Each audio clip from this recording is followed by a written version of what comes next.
Hey, good morning, everybody. I'm Jared from ZEN Hustlers, and we're super excited today. We're doing a live interview with JB the Wizard. Before we get started, though, I just want to mention a couple of free things that we've got going on zenhustlers.com. Because we're all working from home, I've got my kids running around the back room behind me. If you hear them, that's what it is. It's not some crazy people. They're little children, 6 and 9. So we created a work from home strategy guide. So how to create a space, how to create boundaries, how to create some guidelines for your setting up your schedule for the day. So if you head over to zenhustlers.com/WFH, work from home, you can download that free guide, and I hope that helps you out. Another free guide we have that we created a couple months ago before this all started was a routines and habits guide. It takes you every hour throughout the day of how you could theoretically structure a day, from taking breaks to exercising to eating to when to check email, when to work, and how to have a calm night before you go to bed. So that's our habits and routines guide. And just generally, Zen Hustlers is all about supporting entrepreneurs and founders to find balance on the edge in life. And that leads me to our guest, JB the Wizard. Thank you so much for joining us today. Absolutely. Thanks for having me. Oh, Yeah. you're welcome. So you're on the East Coast. I'm on the West Coast near Santa Cruz. I'll let you say a couple things. So JB and I connected on LinkedIn first. I love LinkedIn. Um, I think it's an amazing place to connect with people, get to know them, and then see who their network is, and then connect with them. It is like the real virtual connection space that you can do anytime, anywhere in the world, and I love it. And I love that I get a chance to like connect with people like JB over the internet, and then we get to speak over Zoom and do some things digitally, which is really cool. So I know your background a little bit, but I'm going to let you introduce yourself. You work with CEOs and celebrities. You help them find their authentic self and their authentic voices, breaking through blockages in their life that we're going to talk about, and also finding alignment in their life so that they can have a more fulfilling career, and hopefully their entire life is expanded. So I'll let you kind of run with that intro a little bit, JB. Yeah, absolutely. Yep. That's what I do. That's where I focus. I guess I want to start right out, like why CEOs and celebrities? My background as an actor, which we can get to that too in a bit. I understand I'm that sorry, I that didn't mention the space. actor role. Oh no, it's fine. No, it's just that's kind of like what got me to this spot, I suppose, is that the CEOs are kind of the celebrities of the corporate Yeah, world, if you like. And the thing when it deals, what's going on with celebrities is there is a feeling oftentimes of feeling alone or being alone, oftentimes feeling misunderstood. okay. Um, all of those things are things that really I understand that area and how to help them get through that, right? So that's an area where I care a lot about. Problems come up, confusion or uncertainty or lack of clarity or a sense of fulfillment come all from that spot of not being understood or being accepted or feeling alone. Yep. So I care a lot about those people. So it turned out that they were CEOs and celebrities, and then they also tend to be the type of person who wants to continue to improve Hmm. themselves. Yep.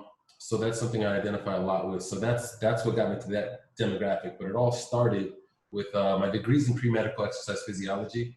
But I've been an entrepreneur my entire life. I've never had a job. I've always had my own companies or businesses. But my sophomore year in college, I got my first role in a Hollywood film called Radio.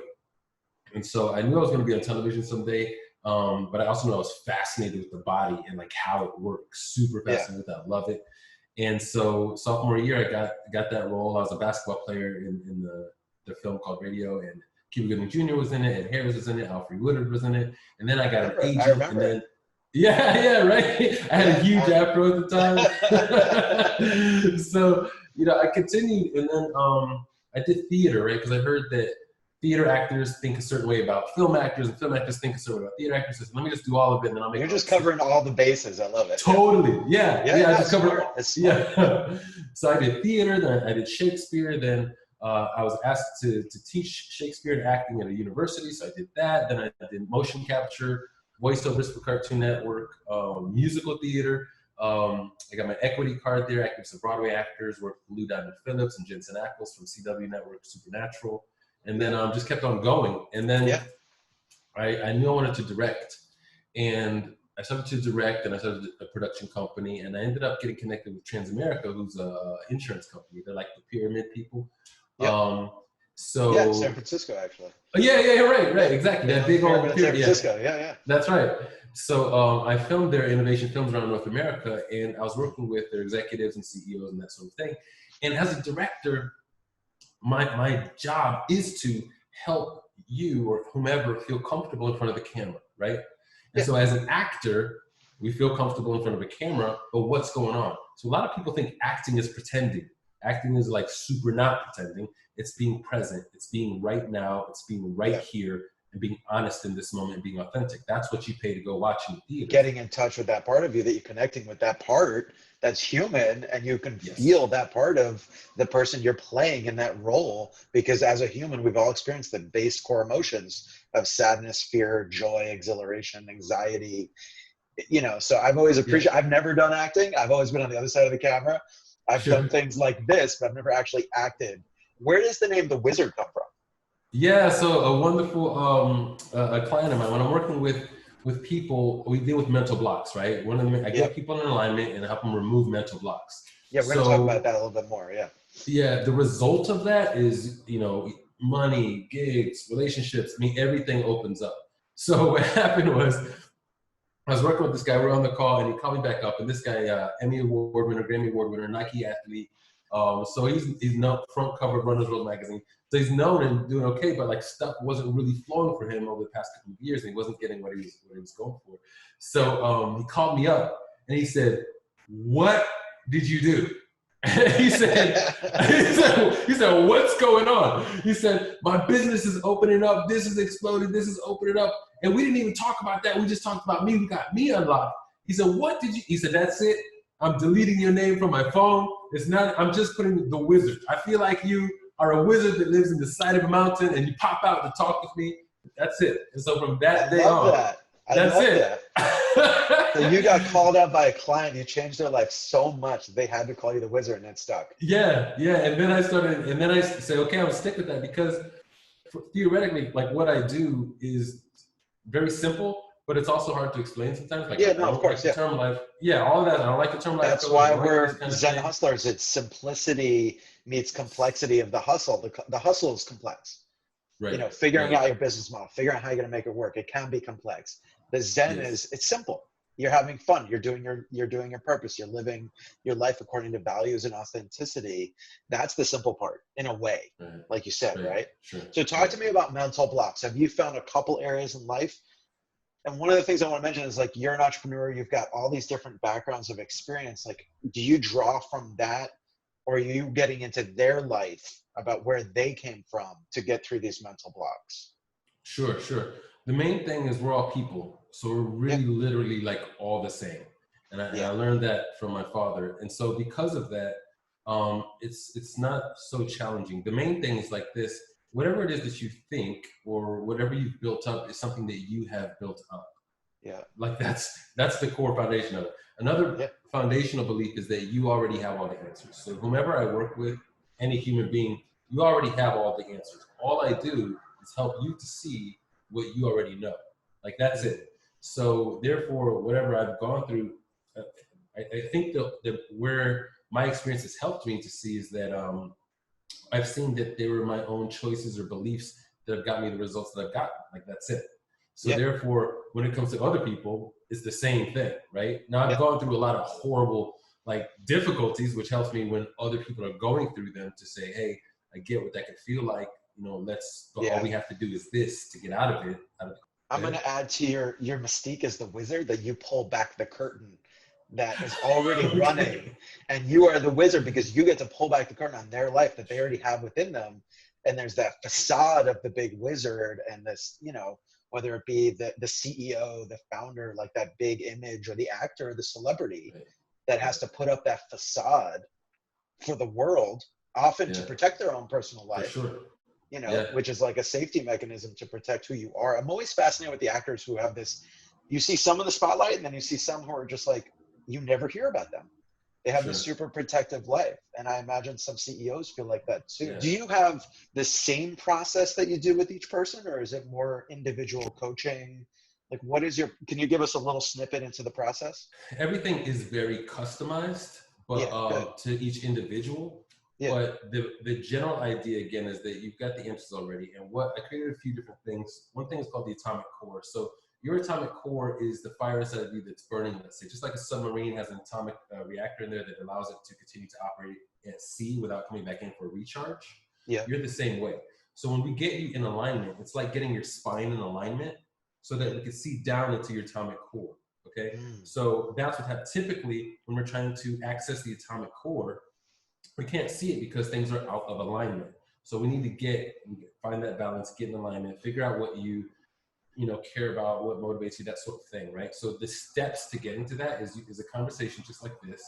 A few questions. We figure out, what are you naturally good at, let's say, right? What do you care about? What do you like? So all of that is different. And what I have to listen for, I would say 70% of the conversation on the call is them talking, and then a little bit of myself talking. So what I'm listening for is what they're actually saying. Like, what do you actually say? Yeah, exactly. What's really going on, right? When we find that truth come out and we realize, whoa, I always think it's beautiful, right? So it's like, oh my gosh, that's amazing. What typically happens is these people have been told that they're either extreme or crazy, or that's not really possible, or that's too big, or that's a little weird, on that sort of thing. So once they get that understanding, that acceptance of what's really happening, they allow themselves to go there, and then more opens up. And then what I do practically is show them, here's how to bring that to life. Because somebody might say, I've always wanted to be an Olympic blank, blank, blank.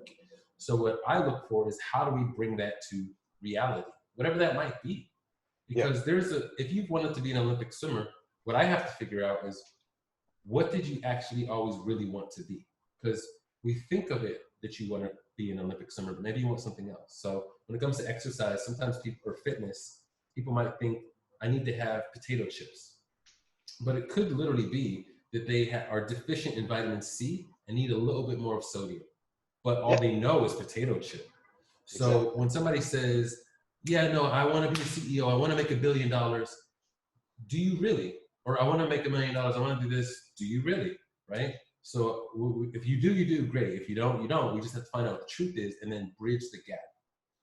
Do you find that the authenticity is that alignment with your deeper values and that emotional core that you're trying to seek? Because I've been reading a lot about finances, and we're starting a money section on the blog and on the website, and that money equals, we're trying to reach an emotional part of our lives. There's something we're trying to find emotionally, and that's more in line with our authenticity and our values. There's two things I teach on money. We do a lot with money blocks. So one thing it's a big thing. It's a huge thing. It's huge. We all have a story about money. All of us. Oh, absolutely. Yeah.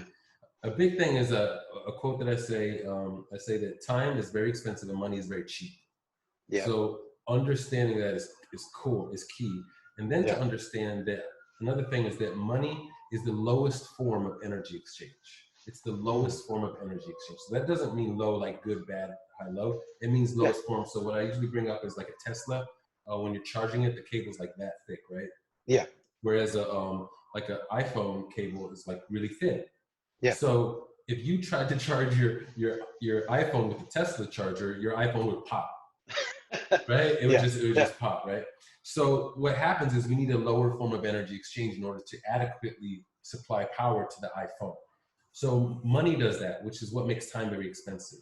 You and I can only be here right now. But then if I were able to reproduce myself in a different way, it becomes cheaper and cheaper. So video is a way to send myself for free. With YouTube, we can send it for free. So that's very cheap, you see? Because, right? So we're using that technology. So with money can be in many locations, but we cannot. So we can help somebody in China or California by using money, which is a lower form of ourselves. It's a piece of ourselves in that form. Understand what your alignment is and what your atomic core is. We then have to take a look at, how do we want to either utilize the lowest form of energy exchange, or how do we exchange what we're doing for some of that lower form of energy exchange. So what that means is, how do we want to use our money going out, and how would we like to receive it? Once we understand that there needs to be an energy exchange, that means receiving money for whatever it is that you do, whatever value that you provide, you then figure out how to charge for your services, how to charge for whatever it is that you do, how to get compensated for what you create or write, because you know that you're putting out a particular level of energy. And then the voltage is going to be based upon what is not going to blow somebody up or not charge somebody good enough. Yeah. Right. To match So where they're at. Yeah. Exactly. So like when I work with somebody one-on-one, that's different than somebody buying the book I'm writing. Right. Yeah. So that just has to deal with energy exchange, and not just, well, it's not me, so it's cheaper. It's a small dose of me. Right. So the book that I wrote is a small dose of me. If people get that little dose, that like a lot of people think, oh, I'll buy a book, I'll go to a seminar, I'll even have, you know, like a one-on-one talk with somebody. It's like, it's gonna take multiple steps to get people on the journey. And I fell into that trap when I first started the journey of self-exploration. It's like, oh, I did this, I'm good. And it's like, no, you need a coach, you need a one-on-one, you need a community to support you, to be accountable to. So I joined the Mankind Project, and I have a community of men around the world that support me as a man in the world. Some of the pitfalls of the DIY model: do it yourself, buy the book, and you'll be good. And I think it's just, unfortunately, like, not the way to go. You really need people at your back. You need a coach. You need someone to help you break through that, because the blind spots of our shadow part of us are real. Like, and the mind and the ego do not want us to see those parts. They're hidden from us. right. You know, so I think if you wanted to talk a little bit about why do you think it's important to be working with someone directly? Yeah. So one of the things to say is everybody needs a mirror to see the back of their head. I like that. And so, yeah, so the mirror is the coach, and it's like, you know, the better I get, the more I even look for different. So I skateboard, right? So I love skateboard every day. Yeah, you skate? I longboard, yeah. Okay, that's my wife longboards. That's great. Yeah. And some other children. Yeah, that's great. So the better, more confident I get with particular tricks, it makes me, you know, want to work with the coach even more. You know what I mean? Yeah. So you're just so, I didn't always know this. You know what I mean? I did not know this. I'm a very do-it-yourself type of a guy. You know what I mean? I taught myself saxophone and guitar and languages and all this stuff here. But as I don't know how to say that you do reach a limit to how far you can go. And it's really hard to admit that and to say that. But let me just help anybody out there that struggled the way I did when it came to accepting, let's say, some help, because it can be hard.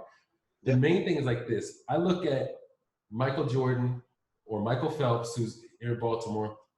Yep. Any Olympian has a coach, you know what I mean? And I did martial arts as a kid, and I did football, track, you know, and all these different sports. And I always had a coach.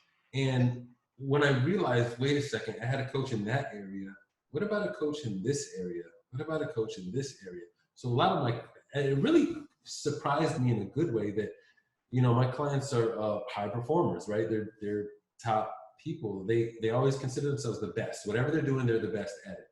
Yeah. So I noticed that they would oftentimes have 2 or 3 other coaches as well. And so at first that really helped me to hone in. And that's why I'm very, very clear on what it is that I do. Because some of them would have leadership coaches, speaking coaches, some kind of life coach or something like that there. And then they would have me. Diet, so then I was wondering, coach, fitness coach, everything. Yeah. So it's like, wow, okay, great. So it's like, well, where do I fit in? It's like, well, this spot. Some people hire me as a spiritual coach or just a wizard for the most part, just to get rid of any little blocks. Because some people get training from this top guru, but would still have blocks in order to do those things. So I would help them to get out the way to do the things. So how, in that mindset, let's say you're meeting someone new, how do you frame your work specifically and you as a coach, as the wizard? Let's say you went to a conference and you met someone new. Okay. Yeah. Say, you know, hey, I've got a coach, I've got a financial coach, I've got a fitness coach. How do you feel like you fit in? I would say, good, congratulations. And then probably walk away. If they asked, because I don't really go after. And they ask, what do you do and how could you? If they asked how I do, I would just tell them that I help people remove mental blocks and get in alignment so that those mental blocks aren't stopping them from where they want to go. So typically people tend to feel that there's something more, but don't quite know what it is. Yeah. They tend to feel a little bit frustrated. They know they've got a potential, but they're not quite reaching it. And when it gets to a point where it's driving them crazy and is even a little bit painful, then that's usually when people engage with me. And then when they're ready to engage, I say, message my assistant. And then there's a whole process to see. I'm very selective with whom I work with.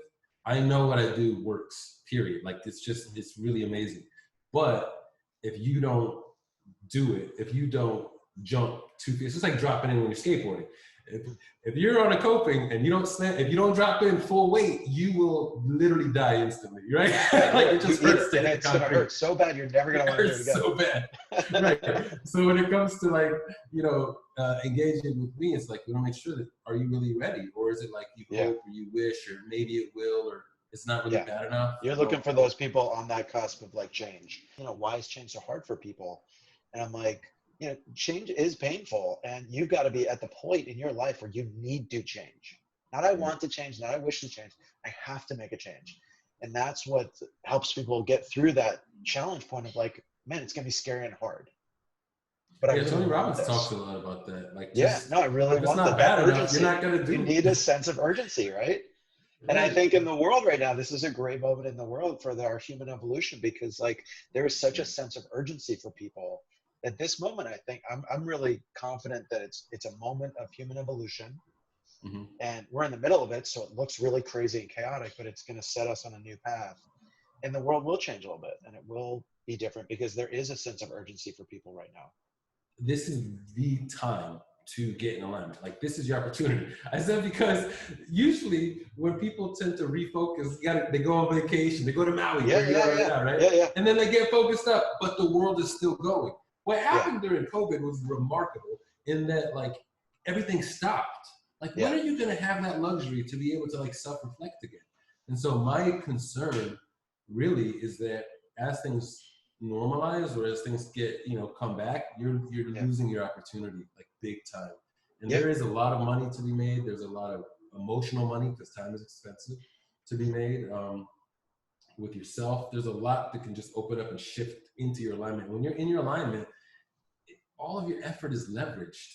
It's literally like whatever it took you to make money before is 1/10 the effort. You're having 10 times the joy. You know what I mean? It's just like that. I'm not saying it's easy, but you don't notice. No, and the hard work should be enjoyable because you're actually putting your effort into something you respect and value. Right. And hard work feels good. I mean, I have 2 sons and I teach them that, like, you put your effort into something and you should be proud of what you did. And you spent time and effort to do it, and look back and say, this is a good thing I did. My oldest is already working for a neighbor, and he's learning the value of like time for money, work for money. What can he buy once he has money? So it's like, there's all these little micro lessons as a parent, but I get to see it as an adult. Like, oh, wow, I get to use it on myself now as an adult. Say, what am I doing with my time? So this is one of the ways I give back to the community and support itself through Zen Hustlers, because I get that founders, entrepreneurs, CEOs, celebrities, whoever it is, there's something going on where they're out of balance and they're not in that full alignment. And that's why, we're selective also on who we put on our blog and who we put on our channels, because they have to kind of be living the life that we're working towards. People that have high energy, are productive, are efficient, but they also have that sense of balance internally. Right. What's some things you'd like, if people want to follow or find out more about you or follow you, where would you like to send them? So a couple of those areas. Sure. Go to futurewiththewizard.com. Futurewiththewizard.com. Okay. We'll put a link. Yeah. Futurewiththewizard.com. And then you can follow me on The Wizard is Real on Instagram as well. Yeah. And the parting wisdom is you've got all the answers already. Like you already have them. Yeah. And just to remember that and to know that, and if you can take that jump or take that step, let's say you don't even take a step, a jump, just take a small little move. Take one step in that direction. Regarding coaching, just like Jared was saying, that if you've made a decision and you're decisive and you know what you have to do, you just need a little bit of support with it, then get the support. The thing that's positive is when you get that alignment and you're tapping into your atomic core, even when you're doing 10 times the work, it feels like 1/10 of whatever you're doing right now. Thank you, JB. You're welcome. And I love it because I'm also JB, Jared Brick. So it's fun when we first talked. It was like, JB, you get to be the wizard. People call me Brick or Brick House because of my last name. Cool. That's cool. I get to come into the Commodores. Cool. Yeah. Yeah, for real. I come into the Commodores, and all these little things. Like, it seems silly, but it's like, it's memorable, it's fun, and it's energy, right? And it brings people energy. And I think not enough people are bringing that into their work and into their lives of like, it's okay to have fun as an adult, have fun with your business. Like, don't take this shit so seriously. We're one little speck in the universe. Like, have fun with this one life you've been given, and don't like take on the weight of the world, especially right now in the universe. You know, like, that's right. There's enjoy this, it. Like, this thing where people tend to, what futuring is about. I created it's a story. It's yeah, a whole next time we're gonna get into futuring. We'll get into that. But the main thing is like to you get to be in the present with the future that you design. So it's really being here in the present. And so instead of working hard so that you can, you want to make sure that this whole process is also enjoyable, because it can be. Yeah. That's a big one I want people to know. It's like, you don't have to work hard here so that here you can enjoy it. You can enjoy the entire way. And I've heard that, and you've heard that, and we've read it, and we've seen it, but you have to embody that in some fashion. And I think working with yourself or a coach or doing some breakthrough seminar or course, and then getting support along the way, because that stuff's going to come back up, is the key. Hearing it once and seeing it once, you get a little glimmer, right? You get that little, yeah, that feels right. That does feel right. But where's that support system behind you to get you to that next step, to keep having those mental blocks be broken down, to expose that atomic core? I'm going to adopt that. The atomic core. I love that. Yeah, I love that. So thank you so much for your time. I so appreciate you. I love the work that you're doing. Enjoy the rest of your day. I don't know what you're doing with the rest of your day, but please spread the good love and the good wealth around. All right. Will do. Thanks so much. Appreciate it. Thank you, JB. I'm going to share your link. And for all those entrepreneurs, founders, business professionals out there, if you're feeling like life has, you know, got you a little bit blocked, or you're not really living that full true self, or actually your life is way out of balance in one area, please seek resources on our website, on other things that we share about. We like to feature experts from around the world that we feel like are really embodying the values and the principles that are important to have breakthroughs. They're not just here to sell you. They really value human evolution in real time. So thanks again, all. Signing off from Maui. I wish I was on this beach in Maui. And we'll talk soon, all. Take care.